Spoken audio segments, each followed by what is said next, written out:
បាទសូមគោរពថ្វាយបង្គំក៏ដូចជាសូមគោរពជាតាមមេបងប្អូនទាំងអស់នៅគ្រប់ទិសទីថ្ងៃនេះខ្ញុំបាទកំពុងធ្វើដំណើរនៅលើដងផ្លូវ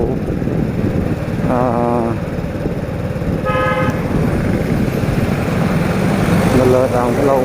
ភូមិរស័យស្រុកបាទភូមិរស័យស្រុកកំពង់ស្ពាននេះ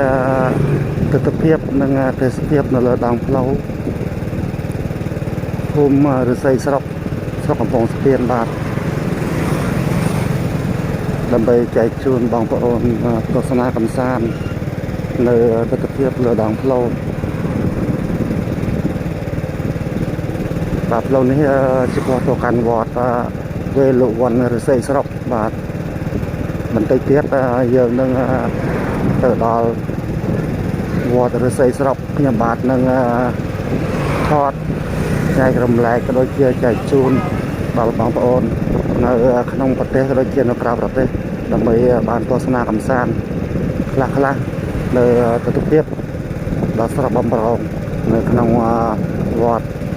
វេលវ័នរស័យស្រុកបាទ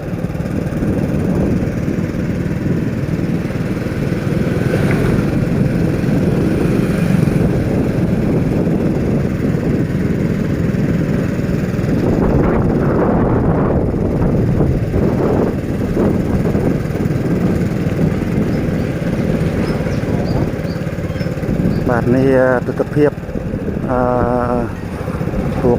បងប្អូនដែលជាទៅសិក្សានៅវត្តអារាមបានកាន់ច័ន្ទស្រាក់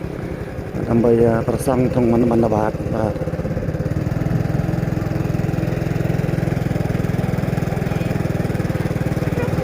បាទនៅកម្ពុជាក្រមគឺថាឲ្យតែដល់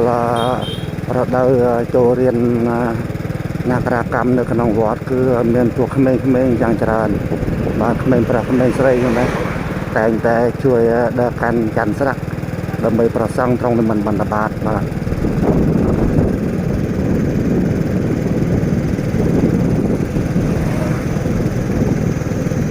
ទស្សនភាពស្រស់បំព្រងនៅលើដងផ្លូវ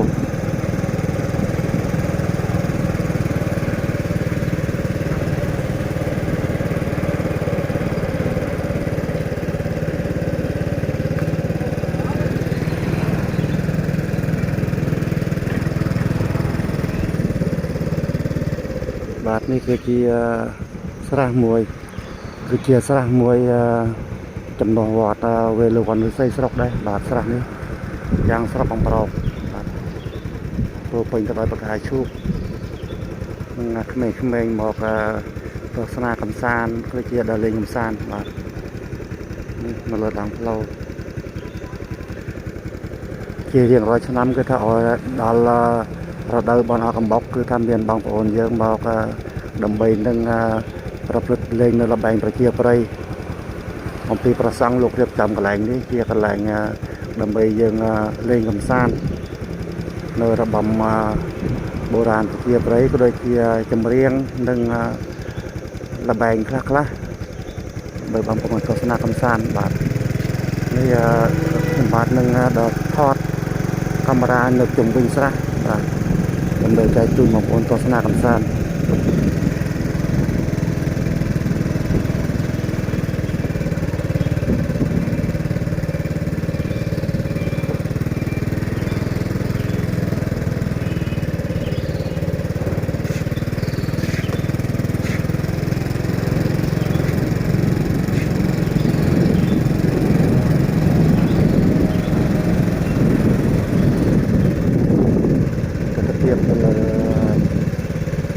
មកស្រះដែលបងប្អូនមកទស្សនាកម្សាន្តវិញពួកក្មេងៗមក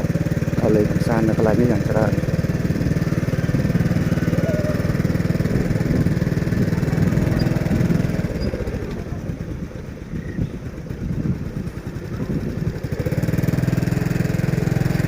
មកកាន់ស្រាក់ឲ្យលោកតែនៅคุยលេងហ្នឹង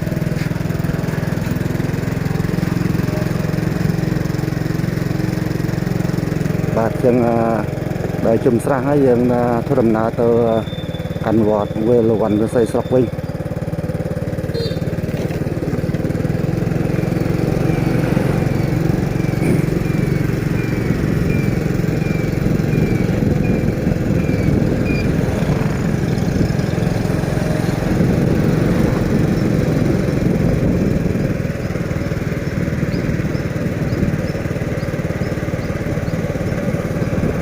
ថាឃើញពួកបងប្អូនតូចបាទដែលកាន់ចានស្រាក់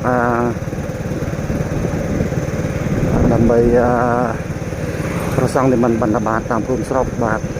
ច្រើននេះទស្សនភាពនៅវត្តវេលវ័នរិស័យស្រុក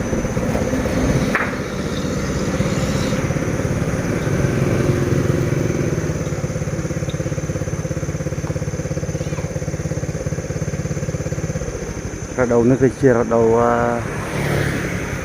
ពួកប្អូនមកវត្តដើម្បីរៀនអក្សរខ្មែរ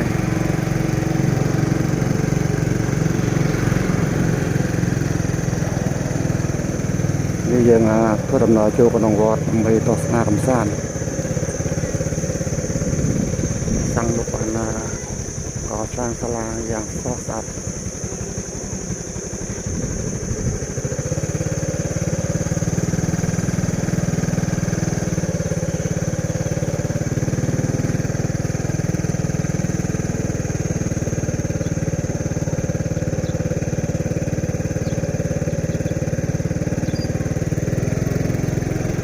នេះ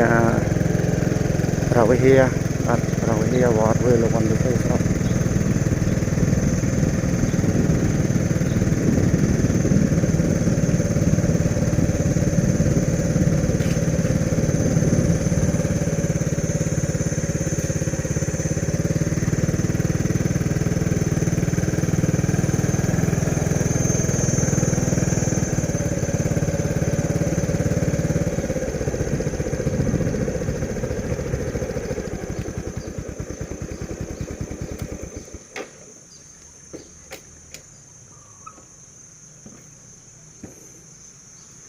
នេះទស្សនភាពជំវិញវត្តរិស័យស្រុកបាទ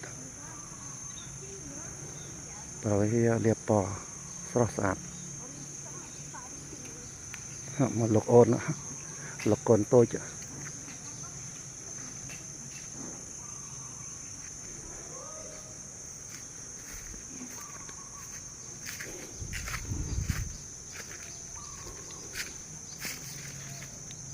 វត្តកំពុងតែកសាងនៅស្រះមួយជីលិនបាទ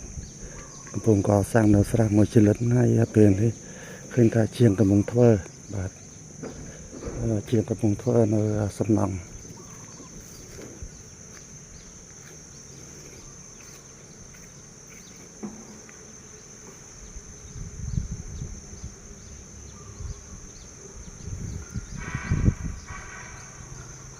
កំពុងកសាងនៅស្រះមួយជីលិនបាទ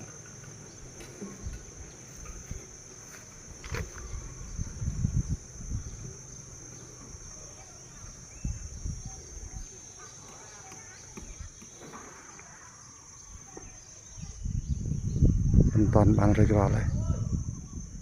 កំពុងកសាងសឹម